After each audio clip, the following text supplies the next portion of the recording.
Taş kalvalık şimdi. Taş kalvalık ya. Mikrofonu açmaktım ben de. İçiptime, bunu içiptime, o yani. Hürmetli vatandaş, bugünkü leksiyalarımızla başlaymış. Leksiyadası da gacırız ya. Bugün çizlağa. 25, kimin 20'si? 10. ayının 25. günü haftiga yakshanba. Yani bugün bunu unutup kalmadık da. Sizler tünügünme 4 partilik siyaset degan vatandaş. Biroq buna 2 partisi chiqib 2 partisi chiqmay qoldi. O London, Angliya ve Britaniya parlamentinin a'zosi Chris Evans parlament tashkiliga munozara Xitoy Kompartiyasining Şinjan'da müstemlik Uyg'uristonda elip beriyotgan bostirish siyosati, irq yo'qotish siyosati deyli. Bu siyaset to'g'risida Angliya parlamenti va Angliya hukumatining qanday javob qaytirishi va ulardan qanday javob kutadiganligini maqsad qilgan munozara, muhokama yig'inida sizlarga leksiya so'zlagan edik. Şunun 4-incisi, 3-incisi qilib qoldi, 2-incisi davomini hozir sizlarga so'zlab beraman vatandaşlar. Onundaki anda yenileksiya gücümüz, yenileksiyani sizlerle uçulaştırımız vatandaş. Yukarıda şu sizler görüp ötken leksiyanın davamı mındak. Chris Evans mındak dedi. Amerika Qo'shma Shtatlar hukumati 2012-yilda Rossiyaning kishilik huquq xiloflik qilgan amaldorlarga Magnitsky qonuni bo'yicha embargo yurgizgan. Bu yılın 5 ederek Angliya'mı hem Angliya Magnitsky kanunu tüzdü. Chris Evans bu iki devletten mesela Angliya ile Amerika'nın bu xil tedbirlerini nakil keltirip, seliştirip bunda ko'rsatdi. Angliya Magnitsky kanunu boyunca Türkiye'nin İstanbul şehri turistlik Saudi Arabistan konsulxonasidan Washington Postçusu gazetinin muhbiri Jamal Khashoggi'ni öldürgen kişilerini embargo kıldı. Şimali Kore'de mecburi emgak kesiliş organlarını embargo kıldı Angliya. Moskva türmesinde Sergey Magnitsky'ni horlagan Rusya amaldorlarini embargo kıldı. Angliya parlamentida münazirəyə qatnaşqan parlament a'zolari hammasi degidek mundaq savol qo'yishdi.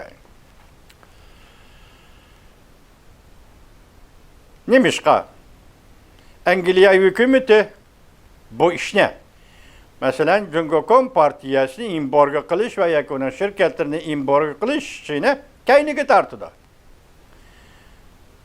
İnkar qilg'ili bo'lmaydigan bir tarafi balki Jungo iqtisadi çoğun bir devlet.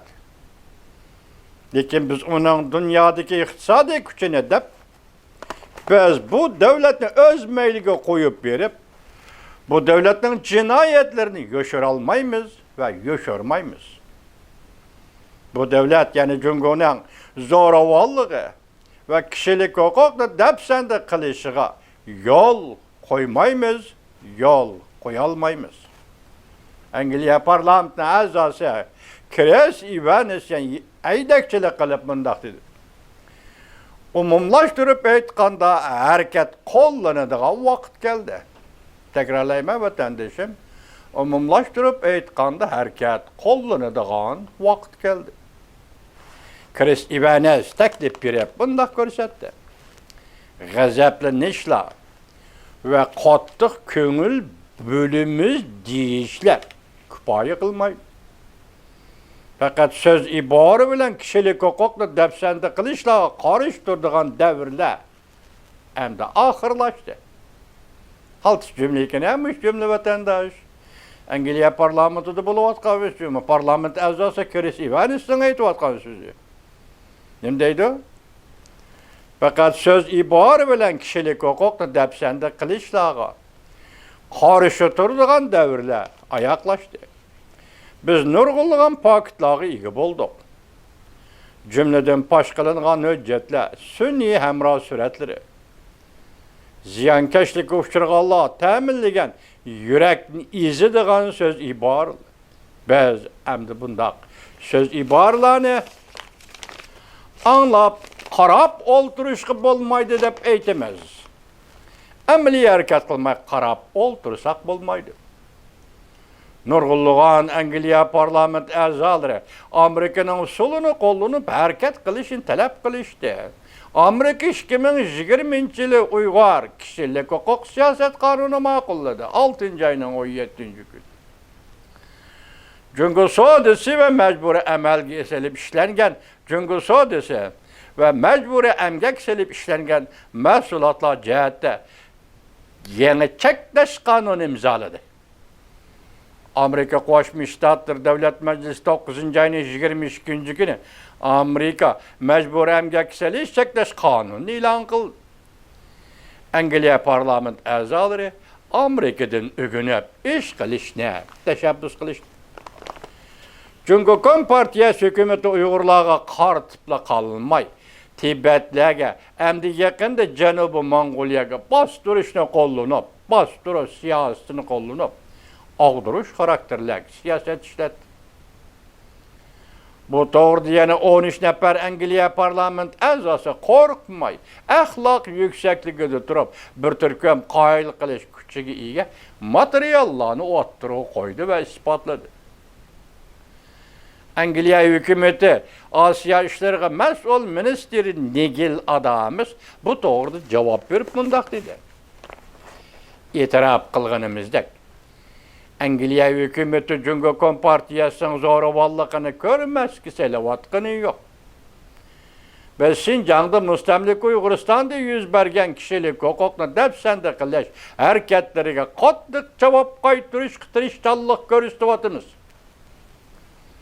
O şundak vədi berdi ve Angliya hükümetinin halkara cemiyeti çünkü Kompartiyası sürüştü kılış cihette mühim rol oynağallığını görüstüp öttü. Angliya Taşqı İşler Ministeri Rab Cungo hükümetinin Şinjan'da kanunun sırtıda yani müstemliki Uyguristan'da kanunun sırtı nezarband kılıştı derhal toxtuş gerek dep görsetdi. Biz Cungo'nun kılgan etkenleriga koşulmagan çeğimizde Cungo'nun nemi iş kılış gerekligini obdan bilimiz. Biz senin kılgan etkenlerine koşup çabuk çapmayız. Angliya çabuk çapmaydı. Şunun müşükünde senin ende nemi iş kılış gerekligini yaxşı bilimiz.